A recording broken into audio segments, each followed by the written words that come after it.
Hi friends, ఈరోజు మనం గేదెల రాజు కాకినాడ తాలూకా సినిమా గురించి మాట్లాడుకుందాం. రఘు కుంచె ప్రధాన పాత్రలో వచ్చిన ఈ సినిమా ఒక క్రైమ్ మర్డర్ మిస్టరీ. మరి ఈ సినిమా కథ ఏంటి, ప్లస్ పాయింట్స్ మైనస్ పాయింట్స్ ఏంటి, చివరిగా సినిమా చూడొచ్చా లేదా, ఇప్పుడు చూద్దాం. కథ మొత్తం కాకినాడ ప్రాంత నేపథ్యంలో జరుగుతుంది. గేదెల రాజు అనే వ్యక్తి అక్కడ ఒక పవర్ఫుల్ రౌడీగా ఉంటాడు. ఆ తర్వాత అతని ప్రభావం పెరుగుతూ రాజకీయాల్లోకి కూడా అడుగు పెడతాడు. అలాంటి గేదెల రాజు ఒకరోజు అనుమానాస్పదంగా హత్యకు గురవుతాడు. అసలు గేదెల రాజును చంపింది ఎవరు, అతని ఎందుకు చంపాల్సి వచ్చింది, అతని జీవితంలో సంబంధం ఉన్న వ్యక్తుల్లో ఎవరి మీద అనుమానం ఉంది, ఈ హత్య వెనుక అసలు నిజం ఏంటి అనేదే మిగతా కథ. ప్లస్ పాయింట్స్, ముందుగా రఘు కుంచె పెర్ఫార్మెన్స్ గురించి చెప్పుకోవాలి.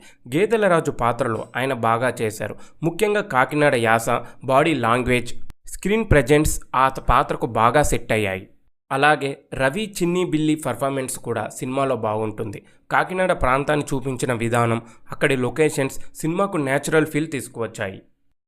మ్యూజిక్, బ్యాక్గ్రౌండ్ స్కోర్ కూడా కొన్ని సీన్స్ను బాగా వర్కౌట్ అయ్యాయి. ముఖ్యంగా ఇది మర్డర్ మిస్టరీ కావడంతో గేదెల రాజును అసలు ఎవరు చంపారు అనే సస్పెన్స్ చివరి వరకు తెలుసుకోవాలనే ఆసక్తి ఉంటుంది. మైనస్ పాయింట్స్ విషయానికి వస్తే సినిమాలో ప్రధాన సమస్య స్క్రీన్ ప్లే.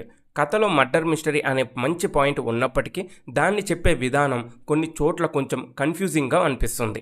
చాలామంది మీద అనుమానం వచ్చేలా కథను తీసుకెళ్లే ప్రయత్నం చేశారు, కానీ ఆ పాత్రను ఇంకొంచెం బలంగా రాసి ఉంటే సస్పెన్స్ మరింత బాగా వర్కౌట్ అయ్యేది. అలాగే ఇన్వెస్టిగేషన్ పార్ట్ కూడా కొంచెం గ్రిప్పింగ్గా ఉండాల్సింది. కొన్ని పాటలు కథ మధ్యలో రావడం వల్ల సినిమా ఫ్లో కొంచెం తగ్గినట్లు అనిపిస్తుంది. ముఖ్యంగా క్లైమాక్స్లో అసలు విషయం బయటపడే సమయంలో ఇంకా బలమైన ఇంపాక్ట్ ఇచ్చి ఉంటే సినిమా మరింత బాగుండేది. చివరిగా సినిమా చూడొచ్చా? మీకు క్రైమ్ సినిమాలు, మర్డర్ మిస్టరీలు, రూరల్ బ్యాక్డ్రాప్ సినిమాలు నచ్చితే ఒక్కసారి ట్రై చేయొచ్చు.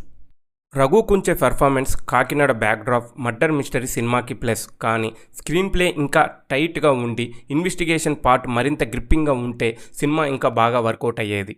నా రేటింగ్ ఈ సినిమాకి 2.5. మీరు ఇప్పటికే గేదెల రాజు కాకినాడ తాలూకా సినిమా చూసి ఉంటే మీకు ఎలా అనిపించిందో, మీరు ఎంత రేటింగ్ ఇస్తారో కామెంట్లో చెప్పండి. ఈ మూవీ మీకు అమెజాన్ ప్రైమ్లో అందుబాటులో ఉంది. వీడియో నచ్చితే లైక్ చేయండి. ఇలాంటి మరిన్ని మూవీ రివ్యూస్ కోసం మా ఛానల్ని సబ్స్క్రైబ్ చేసుకోండి. మళ్ళీ మరో మంచి మూవీ రివ్యూతో కలుద్దాం.